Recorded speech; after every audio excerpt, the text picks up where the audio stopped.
Want to do a roll call, Abby, to start us off? Yes. Fortney, Here. Adams, Here. Kwok, Here. Ramsey, Here. Roden, Here. Stewart, Sorry, what was that? Oh, Christina. here. Sorry, it cut out for a moment. That's okay. And speak up if you are here, but I believe that Bergenthal, Day, and Vondrak are absent tonight. And we have Mike Slavish present. So we have 1, 2, 3, 4, 5, 6. We have 7 of 10 members present. All right, thanks, Abby. So next item on the agenda is the approval of the minutes from the April 19th meeting. Somebody want to make a motion for approval, please? I'll move to approve. Thank you, Darren. Second on that. I'll second. Thank you, Christina. Any discussion on that? Any changes or modifications to that?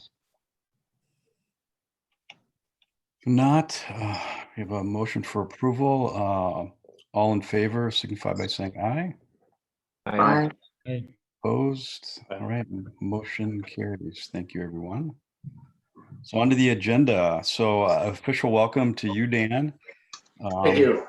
As a new member of the Workforce Housing Committee. Fortunately, you have to work with me on the Planning Commission and now on Workforce Housing, but Well, you don't make it too difficult, so I think I'll manage. Anyway, so we appreciate you joining the Workforce Housing Committee for what tonight looks to be a full agenda. We don't have to take any official action on that, do we, Abby? I assume not. No, nope. Yeah. Just a welcome aboard. Okay. Thank you, Dan. Thank you. Item number 2. We do have 2 presentations to make tonight for potential allocation of the CDBG disaster relief funds that the City of Middleton was fortunate enough to receive. $3 million, which is great for us. And we do have 2 proposals tonight, one from Jacob Klein and Lutheran Social Services, and the second from Madison Development. And I think we've got a process as to who's going to present first, right, Abby? Yes, I used a random number generator, and Jacob Klein and Lutheran Social Services are first. Madison Development Corp is second. I have the presentations for both parties, and I think the best way to go about this would be for me to just pull up the presentation here from my computer. Jacob, you can let me know when you want me to advance the slides. We will limit the presentations to 10 minutes. So I will interrupt you at some point and give you a 9-minute warning, and then I'll give you a time's up when the time is over. And then we will allow up to 10 minutes for questions and answers, and that will be timed as well. I'll keep time and make sure that we don't go for that 10-minute for Q&A. Does that sound okay to everyone? Okay. I'm not going to start the time until I get the presentations pulled up here. So starting with Jacob Klein.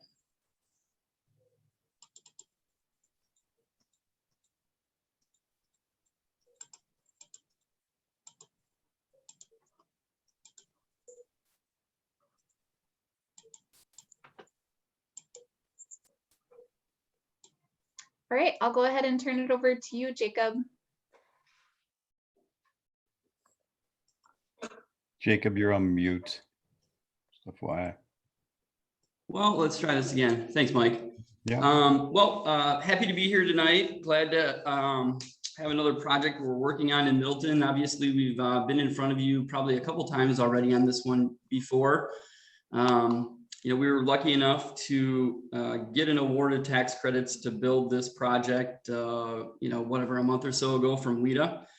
And we are chomping at the bit to hopefully get going here. I mean, we're in kind of a unique world as far as construction costs have gone.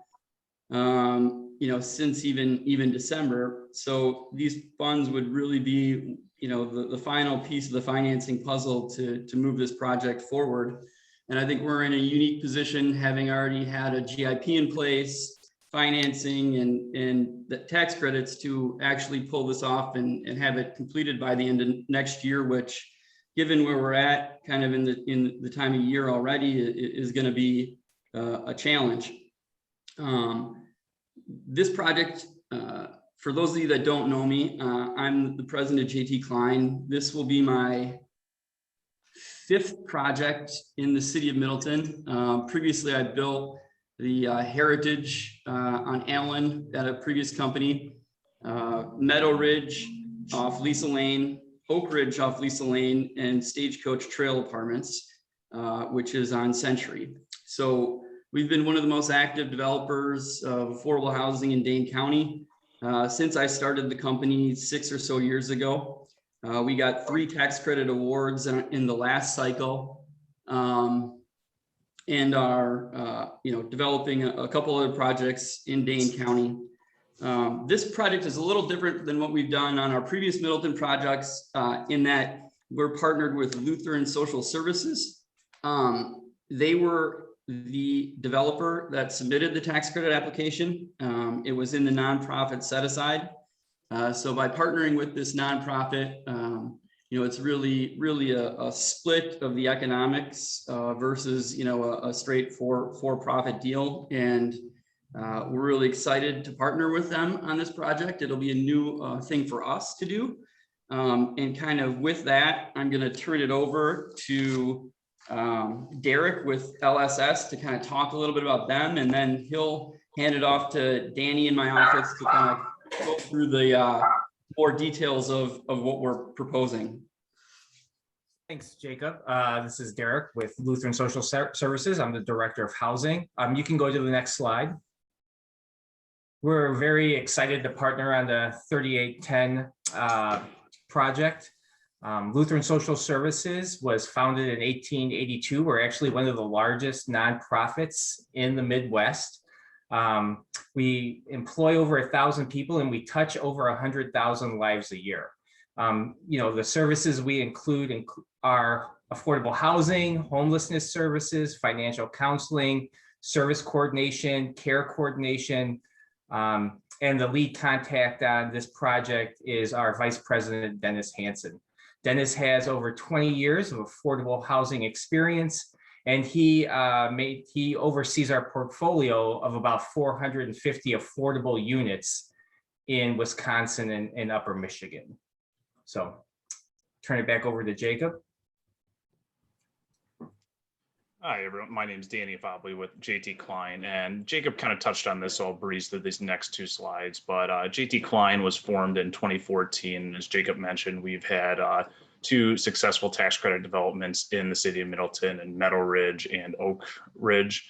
And we also did Stagecoach Trails that has 10 additional 50% housing units in there. And we are excited that we received 3 tax credit awards, as Jacob mentioned, and one of these awards is the project we're talking about tonight, 3810 Parmenter.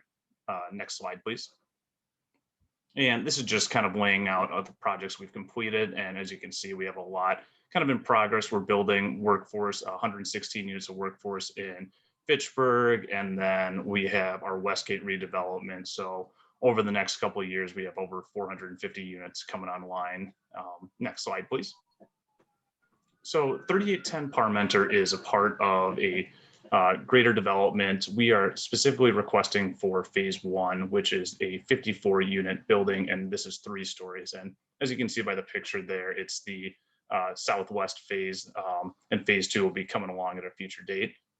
As Jacob kind of mentioned, this project has done a lot of legwork. We've already received approval for TIF financing. We've received our GIP zoning approval. We've also received our tax credit award. So we've crossed a lot of milestones here, and we think we're very well positioned to meet this 2022 DOA deadline that we think is very aggressive but feasible in our mind.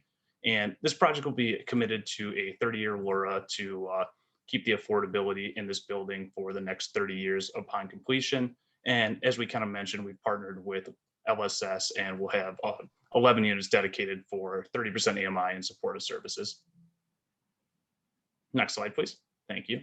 And I won't read all these off, but as you guys know, this project is positioned in both the TID 5 district and the Parmenter neighborhood. And we think this project is a perfect embodiment of some of the goals that were laid out when the neighborhood plan was adopted and the TIF district was open. And the neighborhood plan highlights a need for units between 40% and 80% of the AMI. And this building here will provide 46 of those. And TIF 5 also is puts a huge emphasis on providing workforce housing to allow the city to grow and have workers maintain housing within the city. I know a lot of the studies have pointed that you have a lot of people commuting from far away, and with Wisconsin weather, things like that, it creates a real big issue of maintaining the workforce. So this building is aiming to help kind of ease that workforce housing gap. Next slide, please.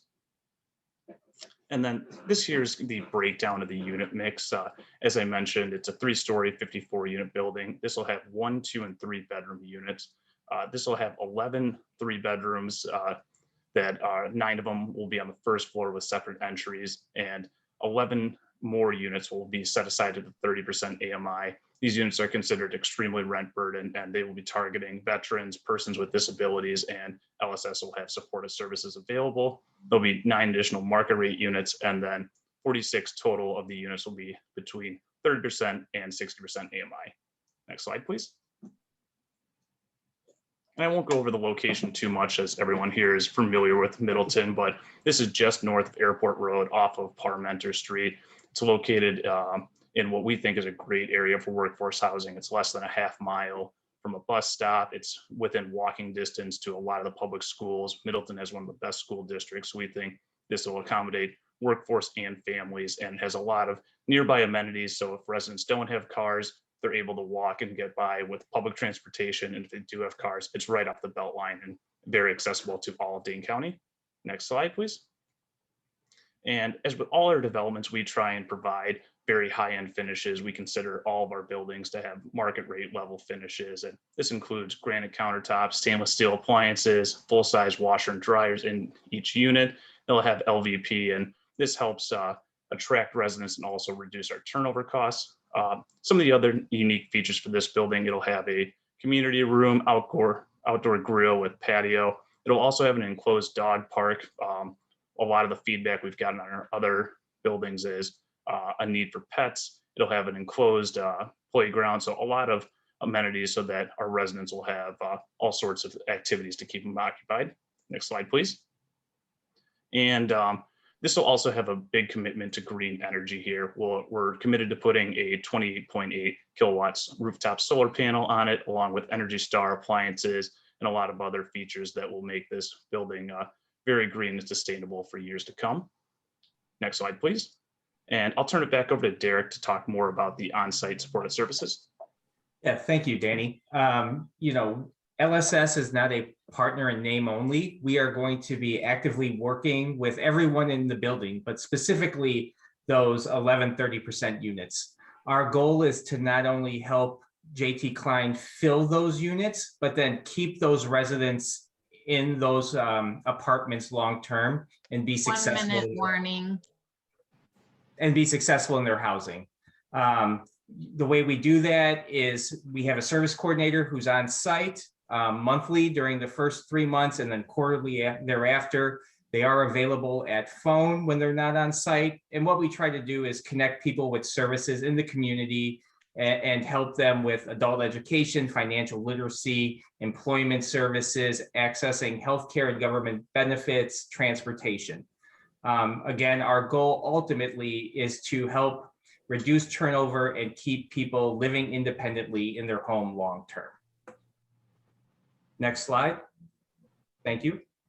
And I know we're kind of coming to our end here, so I'll kind of speed through this, but this is our sources and uses. And we've seen, since we previously bid a project, we have that project under construction. There's been a huge price shock in construction materials. We've seen them go up anywhere from 20 to 300% in lumber. And we think that in order to make this project feasible, we need a little bit more funding, and we think this disaster relief grant would be the perfect fit for it. Our project is ready to go. We've just had a little increase in construction pricing. We think that we are able to meet that DOA deadline, and this would be a perfect project for the city of Middleton and this grant. And Time's up, Danny. Thank you. All right. Thank you very much for your presentation. And now I will go ahead and set a timer for 10 minutes of Q&A from the committee members. You can go ahead with any questions. It's a small enough group, Abby. We should be able to just, blurt out questions, I would think. Yep. Jacob, Danny, I had just one question, and I think you had addressed it in your presentation, but can you give the committee just an estimate as to what the Davis-Bacon requirements, what kind of price increase that alone would generate for your project on a percentage basis? yeah, absolutely. We actually confided with our GC building, our current building, McGann Construction, and we kind of anticipated this would add about roughly 15% additional cost on top of the already high numbers. Okay. And that's for the total construction costs, Danny, is that correct? Yes, that's correct. Okay, thank you.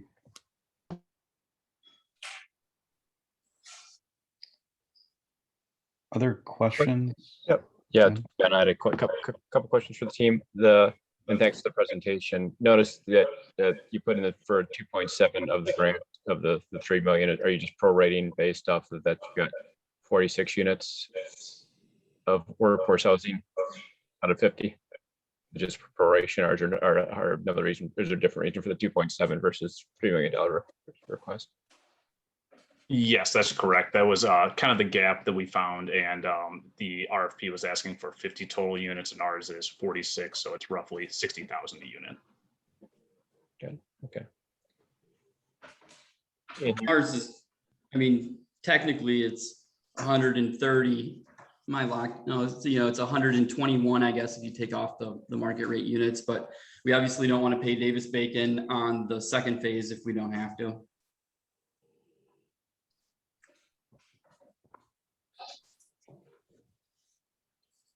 I think your sources of funds last time were around, or one previous times were around at one point about 3.27 million, right? Or 13.27, and obviously that was before this grant, and I don't think you knew what your tax credits were at the time. But can you just talk what are some of the puts and takes were on your sources of funds?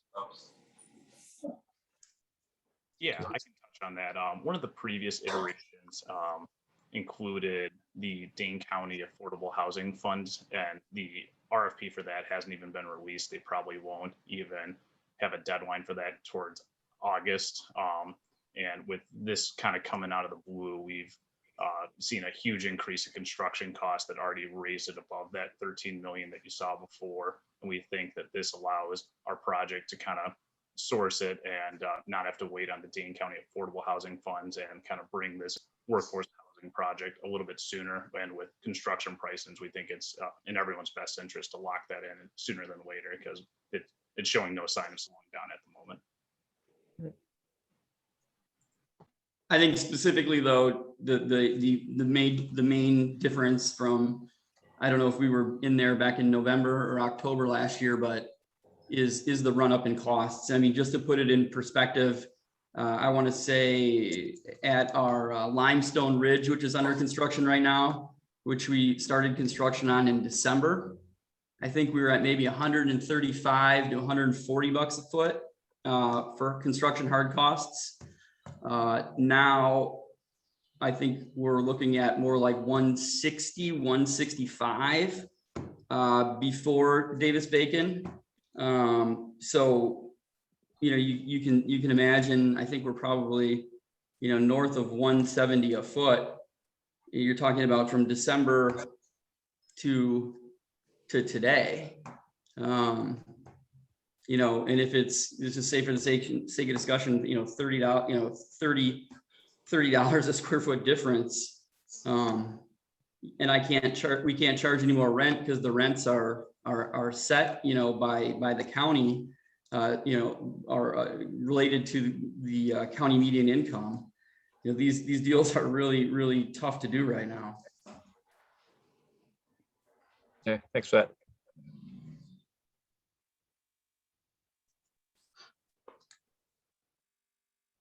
Other questions from the committee members?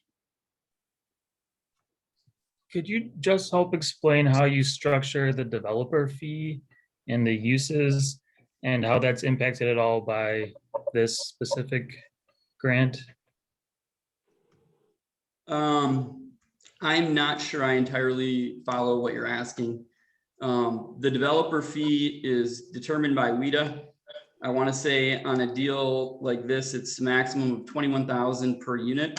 So that developer fee is used to generate tax credits as well. If you look at the sources and the uses, we're deferring, meaning not getting paid about 230 of the $1,130,000 fee, and then LSS and us split the developer fee, which helps be used to fund their operations and on-site, supportive staff.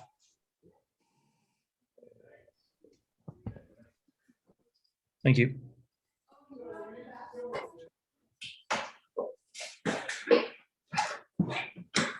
Any other questions from the committee members?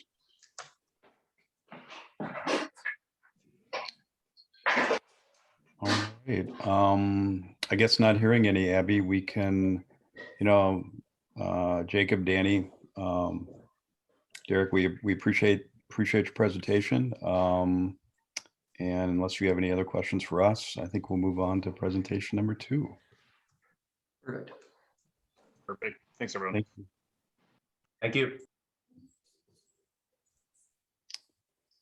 And a welcome to you, Lori and Abby, Jillian, Thank you. familiar faces. I think we're going to turn it over to you as soon as Abby gets you loaded up there. Okay, fantastic. All right, starting the timer. Okay, thank you so much. So I'm Lori Heineman. I'm president of Madison Development Corporation.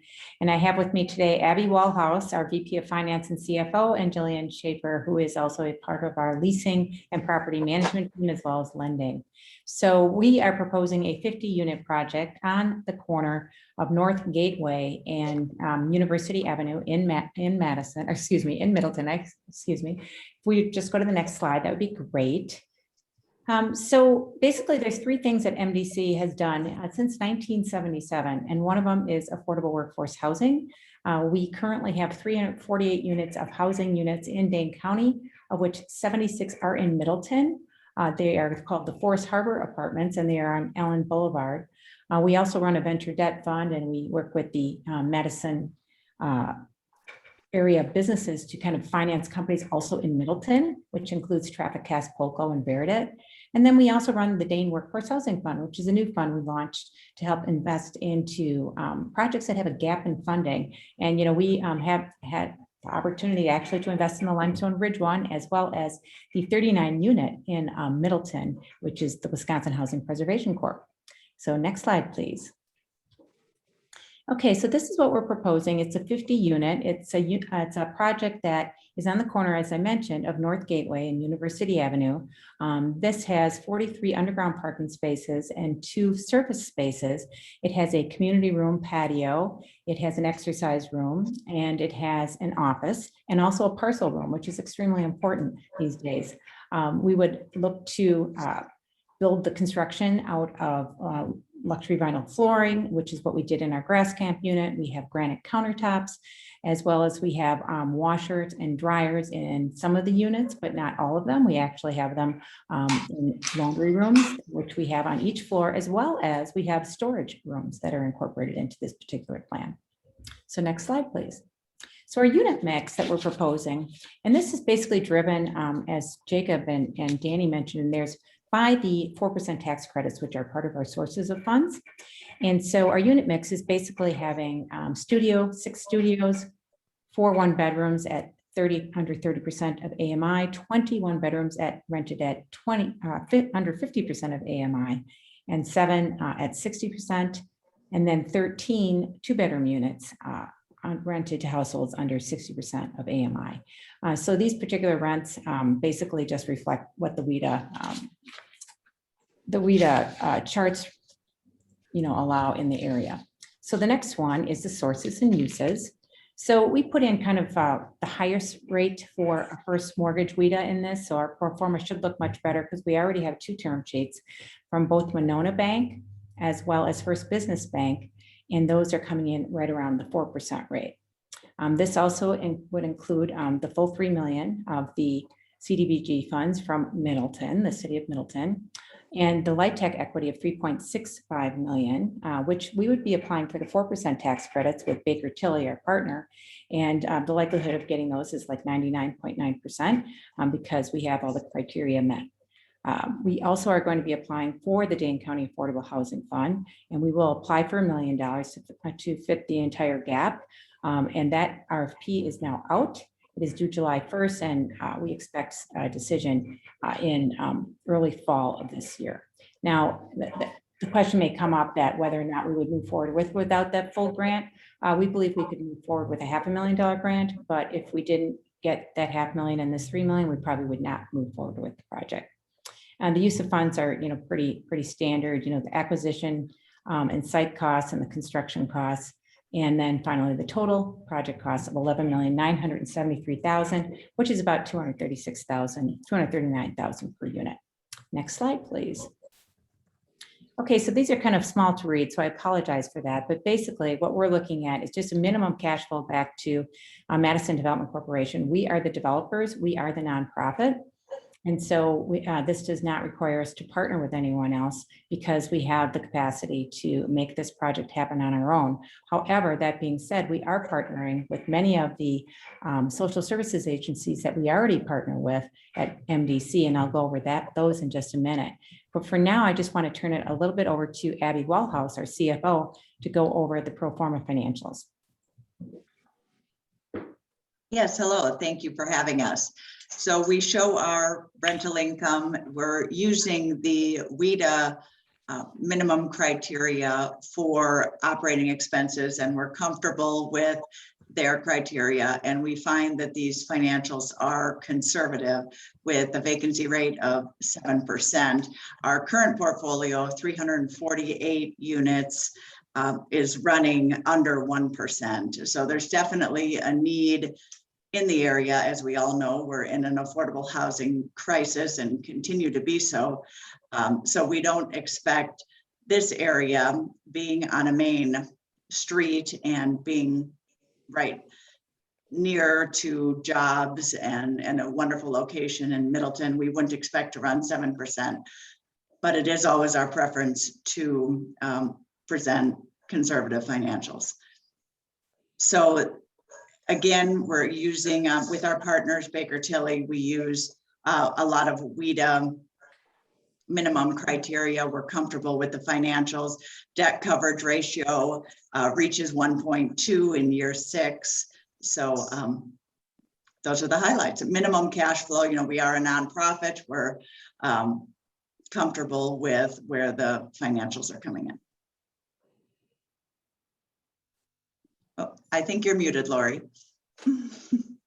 Okay, so just a little bit about the project timeline. This is a project that we've only been working on since March, unlike JT Klein. And I would just say that what we're looking at here is based on the decision that's made tonight. We've met with city zoning. We do plan to put our application in. We do plan to apply for the Dane County Affordable Housing Fund. We do have site control. We have a letter of intent on this particular property that's been signed. We want to go for select our actual, it says select general contractor in November, December. That means that that's actually going to be selected when we get hopefully the grant, because then we'll be putting out an RFP as required by the grant formats. And so we would actually go hopefully get to breaking ground in December of 2021. one and have a completion, and that should be December 2022. It appears that we had a little error there in typing, so I apologize for that. So anyway, we would hope to complete in December 2022, which we believe is very reasonable. We just completed the 44-unit grass camp. We broke ground on that in July of 2019. It had an 11-month schedule, and that one actually ended up being 13 months, but it was only due to the COVID-19 and we couldn't get the appliances. Otherwise, that one would have been done in 11 months. If we go to the next slide. Okay, so we are really proud of what we've done in Middleton so far. We have the 76 units at Forest Harbor, and we want to build. And so we really appreciate everyone at the City of Middleton chatting with us.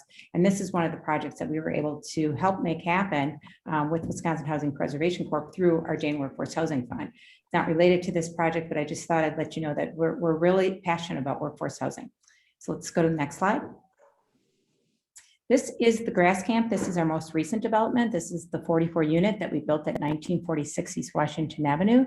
You can see on the left-hand side, the stainless steel appliances, the granite countertops, and the LVT flooring. This particular project is universally designed, and that means it is accessible for people of all abilities. It has 0 steps coming in. It's completely universally designed and visitable by people of all mobility levels, which is why it's named after the UW Professor James Grass Camp. And we can go to the next slide, and this is the last slide. I just wanted to say the location of this particular project is really in a transit-oriented development, as you know, a key spot here in Middleton, and that's what we liked about the site. And as I mentioned before, we also like that the site is only 2 blocks from our existing 76 units. So while we are not, okay, thank you. While we are a nonprofit, we partner with many other nonprofits. We have long-term relationships with Middleton Outreach Ministry, Jewish Social Services, as well as Porchlight, and we partner with getting those clients' services. Journey Mental Health, we really have a whole group of people that our team has been working with for many, many years. So with that, I just wanted to thank you again for the opportunity. I will also say that we are a nonprofit that intends to keep this permanently affordable even beyond the 30 years. And the example I have of that is the Avenue project came out of the 30-year LURA, and we turned around and we built a 44 unit and put more affordable housing up rather than taking it to market. And that's all I have. So thank you. Are you sure you still have 4 seconds left? All right, well, I'll set the timer for 10 for any questions that the committee members have.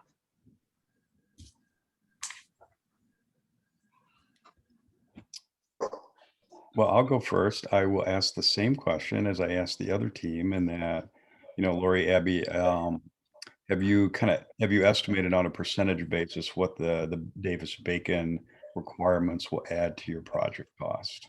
Yes, I spoke both with Connery Construction and Krupp Construction, and we believe that the overall cost will be about 13% higher based on what Baker Tilly and Krupp and Connery said. Okay, great. We've incorporated that into our financials. We did one actually without first, and then we did the second version with. Thank you. Mm-hmm. Other members of the committee? Could you speak to, thanks for the presentation, could you speak to your mix of the studio, 1 bedroom and 2 bedrooms, and how you kind of came to that mix, and kind of how you, from your experience, how much attractiveness of families do you think you'll get, right, with that mix of? Yeah, so we own quite a few 3 bedrooms in our entire portfolio, and this particular mix is really built for the area because it's going to be on this, major University Avenue, close to a lot of employees. We thought that the mix of 1, 2, and 2 bedrooms would be easily rented in that particular area. Plus the fact that it is a 50 unit on a corner. That in order to get the 50 units there, we really had to decide what the unit mix was going to be, and this is a good project that we believe will make it through the 4% tax credits the way it's structured. But that's why we did not add 3% into this. It really is the 3 bedrooms, because we really did not have the space to do that. We would have had to give up the exercise room or the parcel room, and those are just key amenities we wanted to keep. Okay, so you're partially based on the location, but partially Yeah. trying to sell for 50, right? Right, and it's a 28,000 square foot lot. It's not a huge lot, but we like it because it's very mature trees. It's walkable to the many parks, as well as the elementary school that's close by. It's right on the bus line to hop right down to Holy Street Co-op. So we thought that the location was good, even though the site was not quite as big as we would have liked it to be. Okay, thank you. You're welcome. Other questions from the committee? Just have a question about the site. And you mentioned an LOI. Can you provide some more details on the status of the site and where you are with negotiating that? Yes, well, we have a signed letter of intent with the seller. And this particular property, in that letter of intent, they have agreed to work with us to subdivide their site, because that parcel is a larger parcel. And it has like an old bank building on it. That's T. Anton Investments and a few other, there's a doctor's clinic in there. And we were not interested in buying that commercial property. Our mission is providing workforce housing. So that site, and we've talked with the zoning department about this, needs to be divided. And we would really take about 1.5 parts of part of those two parcels. So we'd be looking at about 28,500 square feet. And that would be on the corner of North Gateway. And so the LOI basically says that they will work with us to get that through zoning. They will subdivide it. And then part of our cost is that we will help them pay to reconstruct another parking lot on the other side, so that there's ample parking for their tenants in their commercial building. And there's parts in there like who's going to pay for the utilities and disruptions and things like that. So we've covered it pretty thoroughly with our legal counsel at Carlson Black. Thanks. You're welcome. This is Darren Forney. I just have 2 quick questions. Number one, is the elementary school, is that Sauk Trail? Is Yes, that Sauk Trail. So that is that one. Mhm. And how many active bus lines are running up and down University Avenue? Do you have any idea? I like the fact that it is on, bus route there. Do you know how many active routes or lines are up and down University? I think it's pretty public information that could easily be found, but I do not know. I know it's part of the rapid transit, the whole area.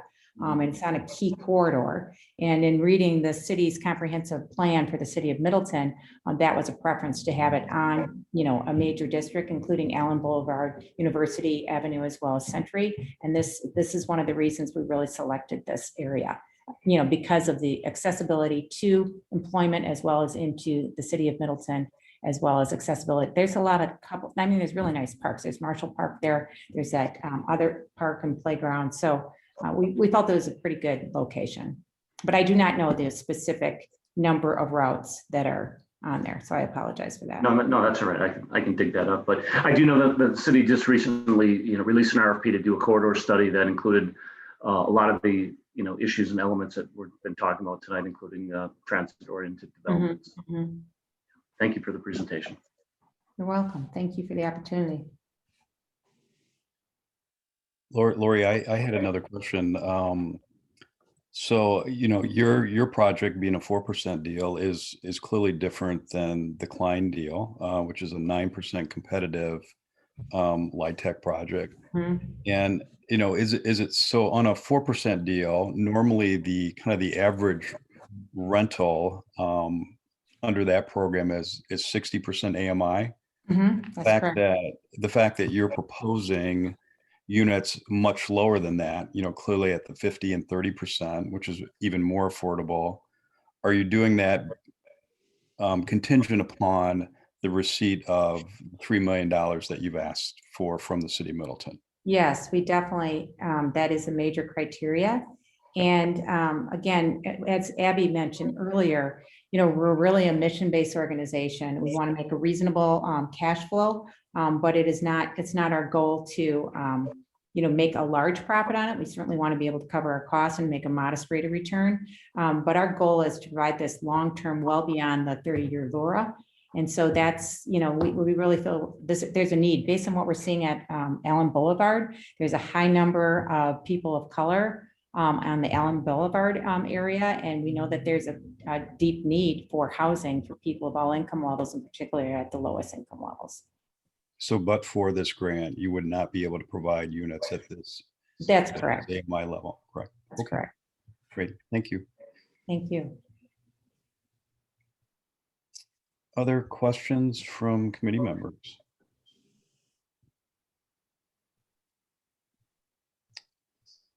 All right, not seeing any. Lori, Abby, thank you for your presentation. And I believe, Abby, we will go into closed session to talk about this.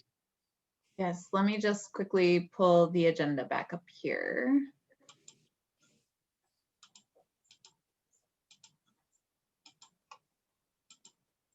Okay. So do you want to take a vote to convene into closed session? And then after you do that, I will move everyone to the waiting room. So give me a minute. Okay, So Ramsey will make a motion to go into closed session. thank you, Dan. Give a second. Second. Ben seconds that. All in favor? Aye. You say Aye. aye. Opposed? All right. All Thank right, you. just give me a moment here. I have to do this one by one.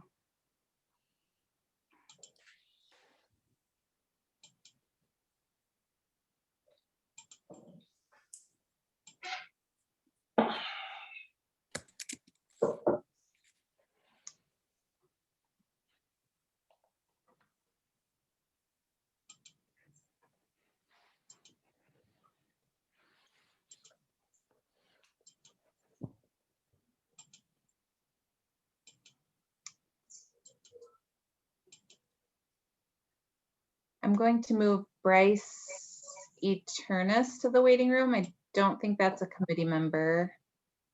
If you are, speak up. No, okay. Let's see.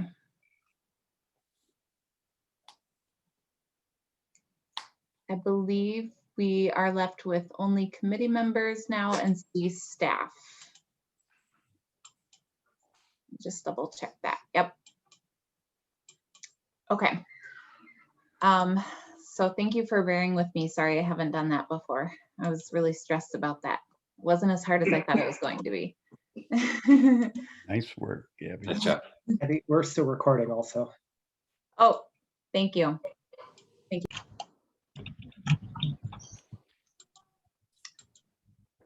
Okay, I think, just let me just do a double check quickly and make sure we have everybody back.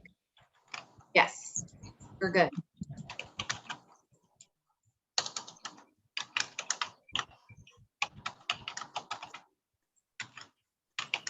All right. So I believe we are prepared to move forward with the recommendation. Ramsey will move that we recommend the MDC project for the award of the CDBG DR funds in the amount of $3 million. The MDC project showed a greater financial need. It is on the university corridor, which the committee believes is a corridor that is up and coming and that we need to pay attention to. It's on the public transit, so I would make the motion that we recommend the MDC project. This is Darren. I will second that. We have a motion and a second.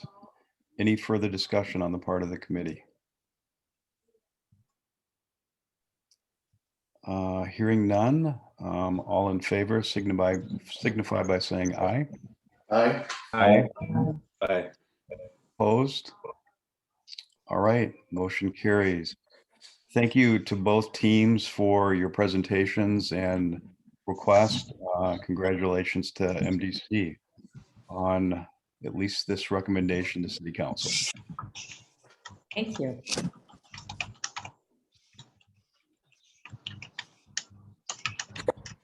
All right, moving on, I believe to item 6, right, Abby? Yes, that's correct. The referral from Plan Referral Commission. from Plan Commission, on the park development fee proposal.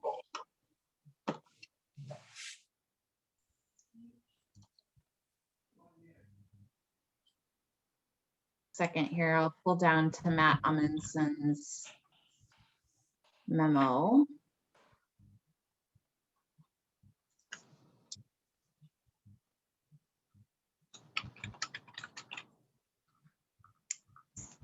Okay. So I included a memo in your packet from our Parks and Recreation Director, Matt Amundson. And the Parks Department and the city recently approved a new comprehensive outdoor recreation plan. And that plan made some recommendations for increasing the city's park fee requirements for new developments or for newly subdivided land. And the increases that are being proposed are going from a fee in lieu of, which is currently at, could everybody just please mute? I'm hearing like feedback of myself and it's distracting me. Sorry. So currently we have two fees that we propose for new developments in the city. We have what's called a fee in lieu of land dedication. And that is done if the property is not dedicating land for public parks, which in most recent cases where we're looking at infill development projects on smaller sites, we are not getting dedication of land. And in fact, there's not enough land to be dedicated. For a larger subdivision like the community of Bishop's Bay, we of course are going to require land dedication. But for a small parcel and a redevelopment project, that's really, really difficult to do. So most developers are choosing to pay the fee in lieu of land dedication. And currently for a 1-bedroom or less, that fee is $1,741. The proposal is to increase that fee to $2,676. And then for a multi-bedroom property, so anything 2 bedrooms and up, this would also be most new single-family homes. The current fee is $2,900 and the proposal is to increase it to just under $4,500. There's also a fee for improving parkland. That's what we use to refurbish park shelters, to put in new playground equipment, etc. And that fee is currently for a 1-bedroom or less, $750. The fee increase that's being proposed is to go up to $2,700. So it's pretty substantial on a percentage basis. And then the park improvement fee for 2 bedrooms and up is currently $1,200, and the proposal is to increase it to $4,500. The way that these calculations were made is in the comprehensive outdoor recreation plan, they looked at the actual costs for the city to improve parkland and also to acquire new parkland based on recent land sales. And they are proposing to cover all of those costs through the fees. This went to the Plan Commission for discussion. The Plan Commission had several questions, and some of those we have to still take back to the commission to answer. But at that meeting, our commission also referred this to Workforce Housing. I think it was at Mike Slavish's recommendation. He's also on the Plan Commission for your consideration and for a recommendation from the Workforce Housing Committee. So I'll be quiet now. I'm happy to do my best to answer any questions about this. And if Bill is still here, I'm not sure if Bill's still on the line, but he also knows quite a bit about these fees as well and can help out. And I think, and Dan, you can jump in on this too. Dan's also on the Planning Commission. One of the things that we had a concern with, it's a big percentage increase in fees for one, even for market rate deals, but two, it's already difficult to define or to fund affordable housing, workforce housing. And, adding these big fees, would make that even more difficult. And should we, as the Workforce Housing Committee, consider, either holding fees or reducing fees or, waiving fees for workforce housing units? And I think that was part of the reason for kicking it back to this committee. Dan, I don't know if you have anything you wanted to add to that as well. No, I think you captured it pretty well, Mike. And so it's, and it's kind of you have to look at it a little bit holistically, because one of the comments that was made at Plan Commission was, that the folks that we're targeting with workforce housing, they'll be using the parks just as much as everybody else. So it's part of the question is, and this may be for another conversation, but part of the question is, if we decided to negate the fees or hold back fees for workforce housing projects, what would that do to the fee scale for everybody else, and how much higher then are they going to have to go for other projects? So, as we have this conversation, and I don't know that we're necessarily going to come to a solution right away. I think we're going to have to look at it a little bit holistically. And Abby, just to be clear, so if for a 2-bedroom apartment, whether it's affordable or market rate, if you look at the fee in lieu, that is in the park improvement fee, you're talking about over $9,000 per unit. Is that That's correct? Yes, that's correct.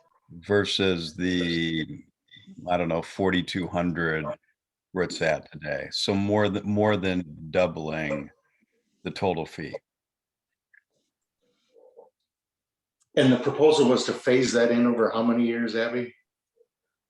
I think it was a 5-year phase in, and I don't know if he has that here in his memo. Let's see. Yes, here it is. So the increases would begin in 2021, and then they would continue to increase through 2025. Yeah.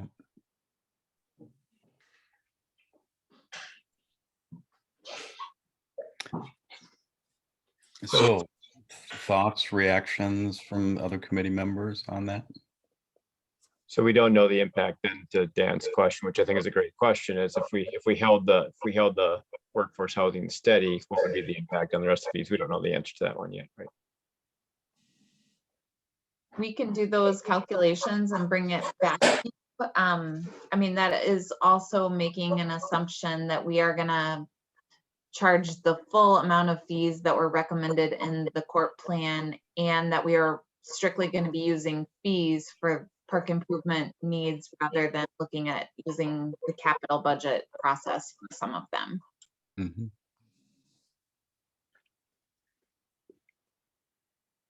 But that is something we could bring back to your next meeting. We could run some numbers like that.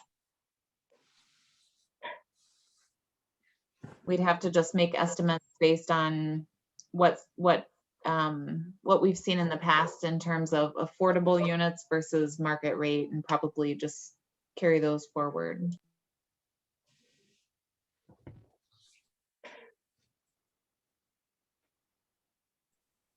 Because currently there is no discount in these fees for affordable units. Is that correct? Yeah.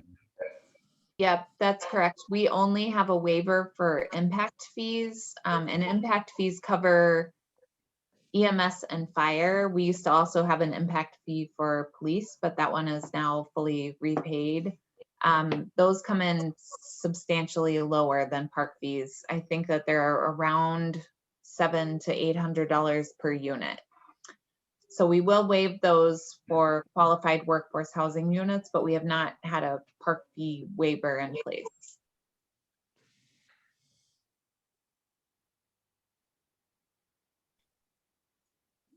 So I guess maybe one of the general questions to this committee would be, should workforce housing units pay the same amount as a market rate unit, or should there be some form of discount as an incentive to continue to have developers build affordable housing in Middleton?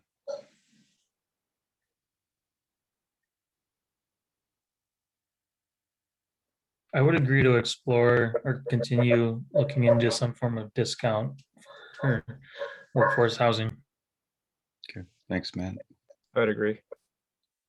It would be interesting to see some numbers with some projects and different percentages and to kind of get an idea of what we would actually be looking at.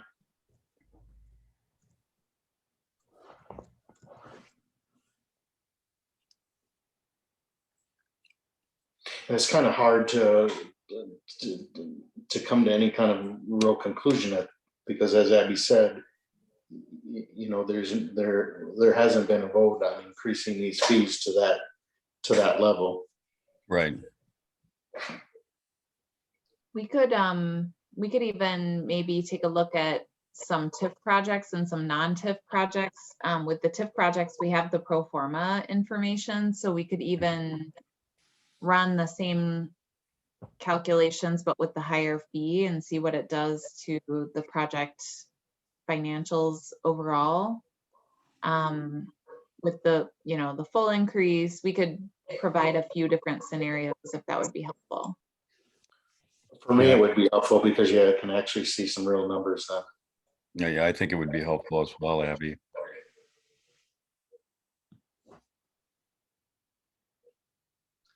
Did you notice how I just offered Bill Burns services again? That's what he gets for leaving the meeting. Yeah, I'm gonna owe him some cookies or something. Well, I'm sure there's going to be more similar questions from other committees as well as council on this very issue. It won't be wasted effort or just effort for one committee. Yeah. Do we know off the cuff about what % of the base would be workforce versus market? Or do you have to look into that? Yeah, off the cuff, Just I don't roughly. know. I know we've always tried to target 10% overall. I think in the last few years, just thinking about, you know, the Trotta, which is under construction right now, Jacob's projects, we're probably over 10% affordable. But that would be interesting to put together anyway. So I can put that together too. Okay.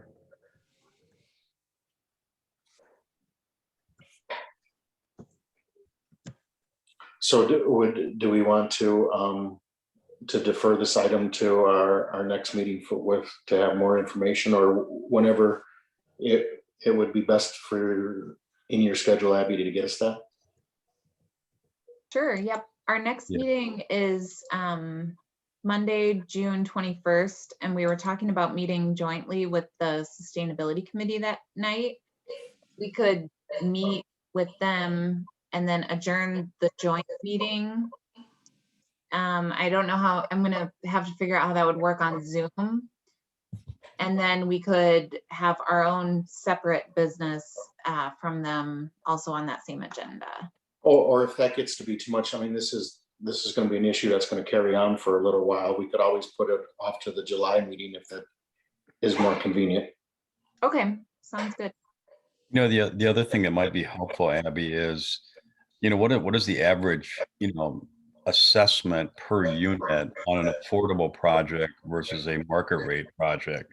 You know, I mean, we're going to have some methodology to, if we're going to consider a reduction. Seems if the value of those units is lower than a market rate deal, that might be at least a starting point for thinking about what kind of reduction would be appropriate in terms of the fees. Just a thought. Good idea. I don't know, more work for Bill, right?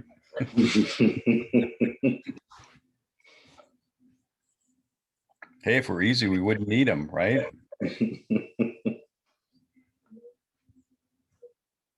Cursed with confidence.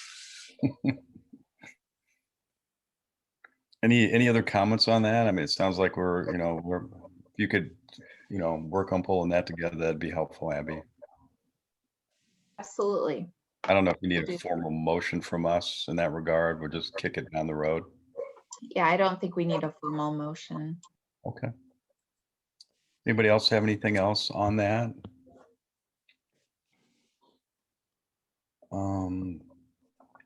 If not, I guess we'd move for adjournment, and thanks for sticking around. I know this was a long meeting. They're not typically going to be this long, we hope, but some important things for us to consider. So thanks to all who could make it tonight.